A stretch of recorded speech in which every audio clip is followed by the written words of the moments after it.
Bulan sedang berkarat, dan kemungkinan besar itu terjadi karena bumi. Kamu mungkin berpikir karena jaraknya lebih dari 370.000 kilometer, mereka hampir tidak bisa saling memengaruhi secara langsung seperti itu. Tapi sebenarnya mereka punya hubungan khusus. Bulan juga mempengaruhi planet kita, dan kamu bisa melihatnya saat mengamati pasang surut laut. Saat bumi berotasi, gaya gravitasi bulan menarik air di sisi bumi yang paling dekat. Ini menciptain tonjolan air. Pada saat yang sama, tonjolan lain terbentuk di sisi yang berlawanan karena planet kita berotasi, dan itu menyebabkan gaya sentrifugal, lalu planet ini terus berputar di bawah tonjolan-tonjolan tersebut.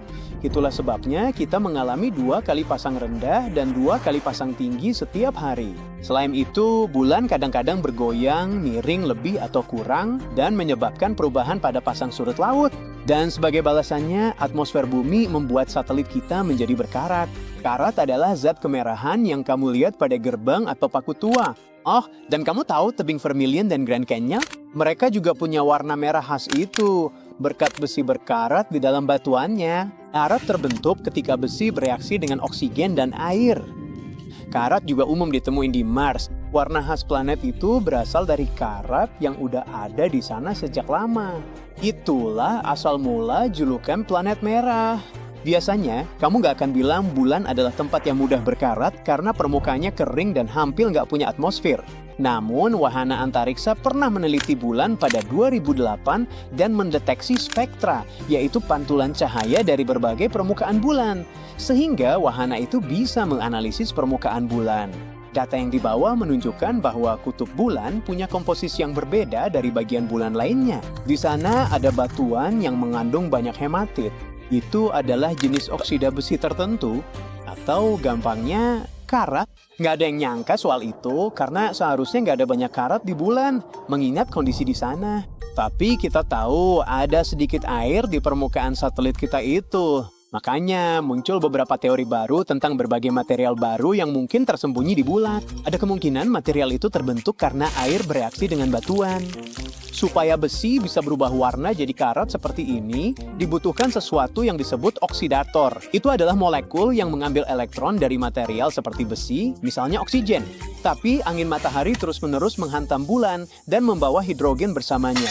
Sedangkan hidrogen justru melakukan hal sebaliknya. Ia memberikan elektron ke molekul lain. Bumi punya pelindung dari angin matahari. Pelindung itu adalah medan magnet kita. Namun bulan tak punya perlindungan itu, sehingga karat tak seharusnya terbentuk di permukaannya. Tapi proses ini tetap terjadi, dan mungkin ini pengaruh bumi. Bulan sendiri nggak punya atmosfer yang cukup untuk menyediakan oksigen agar besi bisa berkarat. Tapi ternyata planet kita cukup dermawan untuk menyumbangkan sebagian atmosfernya. Oksigen dari atmosfer kita bisa menempuh perjalanan sampai ke bulan mengikuti sesuatu yang disebut magnetotel. Itu adalah perpanjangan panjang dari medan magnet bumi yang bisa mencapai sisi bulan yang menghadap ke bumi. Dan disitulah sebagian besar hematit ditemukan. Dan saat bulan purnama, magnetotel memblokir 99% angin matahari yang biasanya lebih banyak mempengaruhi bulan. Rasanya seperti ada tirai sementara di permukaannya ya, yang memberi waktu cukup bagi karat untuk terbentuk. Tapi masih ada satu hal penting yang dibutuhkan agar karat bisa muncul, air. Bukan berarti kamu bisa dengan mudah menemuin air kalau memutuskan jalan-jalan di bulan. Sebagian besar air di sana membeku dan tersembunyi di area yang selalu berada dalam bayangan dingin. Tempat-tempat itu jauh dari lokasi sebagian besar hematit ditemukan, jadi sulit untuk memastikan bagaimana air bisa sampai ke sana. Tapi ada satu ide menarik. Semua partikel debu yang menabrak bulan itu mungkin membebaskan molekul-molekul air yang terkunci di lapisan permukaan satelit tersebut. Begitulah cara air akhirnya bercampur dengan besi. Kita juga belum tahu persis apa saja kandungan partikel debu itu. Bisa jadi mereka juga membawa sedikit air.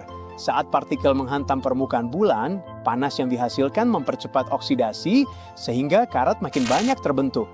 Jadi, planet kita mengubah bulan, tapi manusia juga melakukan hal yang sama. Wahana yang mendarat di permukaan bulan tahun 1959 adalah benda buatan manusia pertama yang menyentuhnya. Sejak saat itulah kita mulai mengubah bulan dengan cara yang tak terduga. Para ilmuwan menyebutnya lunar anthropocene. Ini mirip dengan Antroposen di bumi, yaitu periode saat aktivitas manusia mulai berdampak pada planet ini. Kita memang tak bisa menentukan titik awal pastinya, tapi sekarang kita tahu bahwa hal-hal yang kita lakukan sepanjang sejarah benar-benar telah mengubah lingkungan planet rumah kita. Memang belum ada manusia yang tinggal di bulan, tapi kita udah meninggalkan beberapa jejak di sana.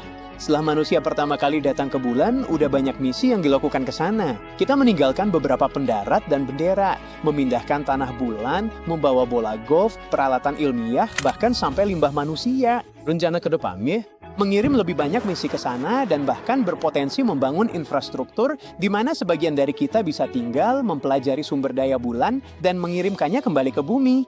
Itulah sebabnya penting untuk membicarakan tentang Antroposen bulan agar kita ingat bahwa kita harus bertanggung jawab dan menjaga warisan kita. Banyak orang bingung kenapa kita kadang bisa melihat bulan di siang hari. Bahkan ada yang percaya kalau itu adalah sesuatu yang baru dan tidak pernah terjadi sebelumnya. Apalagi setelah mereka mulai membagikan foto beresolusi rendah yang tampak seperti bulan purnama di tengah hari. Ada juga yang punya ide cukup aneh bahwa warna matahari sekarang tidak sama seperti dulu. Katanya dulu warnanya lebih kuning. Matahari sebenarnya tidak berubah warna, warnanya masih biru hijau. Tapi mungkin aja dulu kita melihatnya lebih kuning waktu masih kecil, karena polusi belum separah sekarang. Dan soal bulan, kita emang bisa melihatnya baik di malam maupun siang hari. Bulan terlihat lebih terang di malam hari karena tiada cahaya dari matahari. Tapi bukan berarti bulan menghilang di siang hari. Bulan tetap ada, hanya saja kita tidak melihatnya saat fase bulan baru. Fase itu berlangsung beberapa hari, dan selama periode itu, bulan berada cukup dekat dengan matahari. Cahaya matahari yang tersebar membuat satelit kita jadi kurang terlihat. Ngomong-ngomong soal fase bulan, sebenarnya mudah dikenali kalau kita tahu apa yang harus diperhatiin. Pertama, ada istilah bulan hitam, yang bisa berarti beberapa hal. Salah satu definisinya mengatakan bahwa bulan hitam terjadi ketika ada 2 bulan baru dalam 1 bulan. Definisi lain menyebutkan bulan hitam terjadi saat tidak ada bulan baru dalam 1 bulan, dan itu hanya bisa terjadi di bulan Februari. Bulan biru bukan karena warnanya.